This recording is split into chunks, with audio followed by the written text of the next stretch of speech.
Bonjour et bienvenue dans mon journal de lecture. Aujourd'hui, 3 jours et une vie, un roman de Pierre Lemaitre. 3 jours et une vie, 3 jours qui ont été fatals à un enfant ou même à 2 enfants. Un enfant qui s'appelle Rémi Desmet et un autre qui s'appelle Antoine et qui est le personnage principal du point de vue duquel nous est racontée cette histoire-là. Tout commence à la fin de décembre 1999. Une surprenante série d'événements tragiques s'abattit sur Beauval, au premier rang desquels, bien sûr, la disparition du petit Rémi Desmet. Dans cette région couverte de forêts, soumise à des rythmes lents, la disparition soudaine de cet enfant provoqua la stupeur et fut même considérée par bien des habitants comme le signe annonciateur des catastrophes à venir. Pour Antoine, qui fut au centre de ce drame, tout commença par la mort du chien, Ulysse. Ne cherchez pas la raison pour laquelle son propriétaire, monsieur Desmet, avait donné à ce bâtard blanc et fauve, maigre comme un clou et haut sur pattes, le nom d'un héros grec. Ce sera un mystère de plus dans cette histoire. La mort du chien Ulysse, puis donc la disparition de Rémi Desmet. Sauf que cette disparition, pour Antoine, n'en est pas vraiment une. Antoine est un enfant d'une 12aine d'années à ce moment-là, et le petit Rémi est plus jeune que lui, il a 6 ans, il le suit un peu partout, et il le suit notamment dans la forêt qui est proche. Et arrive un événement tragique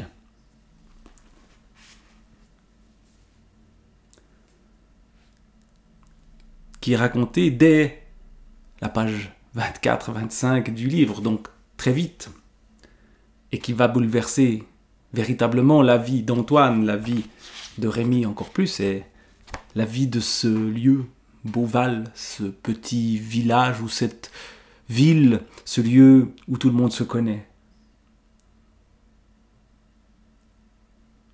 Antoine vit de loin avancer sa petite silhouette, celle de Rémi. Il marchait avec prudence, comme s'il avait peur d'écraser des champignons. Enfin, il fut devant Antoine, qui, la tête entre les bras, était secoué de sanglots. Il resta là, les bras ballants. Il regarda le haut de l'arbre, s'aperçut que tout avait été détruit, ouvrit la bouche, mais fut brusquement interrompu. « Pourquoi il a fait ça, ton père ?» hurlait Antoine. « Hein, pourquoi il a fait ça ?» C'est le père qui a tué le chien. La colère l'avait mis debout. Rémi le fixa, les yeux écarquillés, écoutant les reproches sans bien les comprendre, parce qu'à la maison, on lui avait seulement dit qu'Ulysse s'était sauvé, ce qu'il faisait périodiquement. À cet instant, débordé par un insurmontable sentiment d'injustice, Antoine n'était plus lui-même. L'effet de sidération provoqué par la mort d'Ulysse venait de se transformer en fureur. Aveuglé par la colère, il attrapa le bâton qui servait naguère au monte-charge, le brandit comme si Rémi était un chien et lui le propriétaire. Rémi, qui ne l'avait jamais vu dans un tel état, fut effrayé. Il se retourna, fit un pas. Antoine prit alors le bâton à 2 mains et, ivre de rage, en frappa l'enfant. Le coup porta à la tempe droite. Rémi s'effondra. Antoine s'approcha, tendit la main, lui secoua l'épaule. Rémi, il devait être assommé. Antoine le retourna pour lui tapoter les joues, mais quand l'enfant fut sur le dos, il vit ses yeux ouverts, fixes et vitreux. Et une certitude lui traversa l'esprit. Rémi était mort. Il a donc tué cet enfant.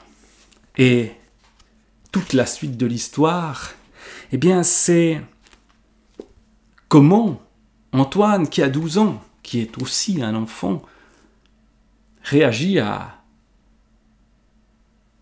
ce meurtre qu'il a commis, sans le faire exprès, bien sûr, mais qu'il a néanmoins commis.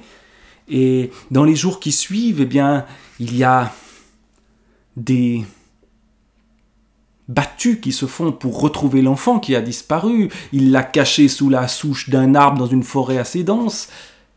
Et par chance presque, un autre malheur survient à la fin de décembre 1999. C'est la tempête Lothar, et plus une deuxième tempête. Bref, les battues pour retrouver l'enfant sont devenues impossibles. Il faut reconstruire la maison notamment où habite Antoine.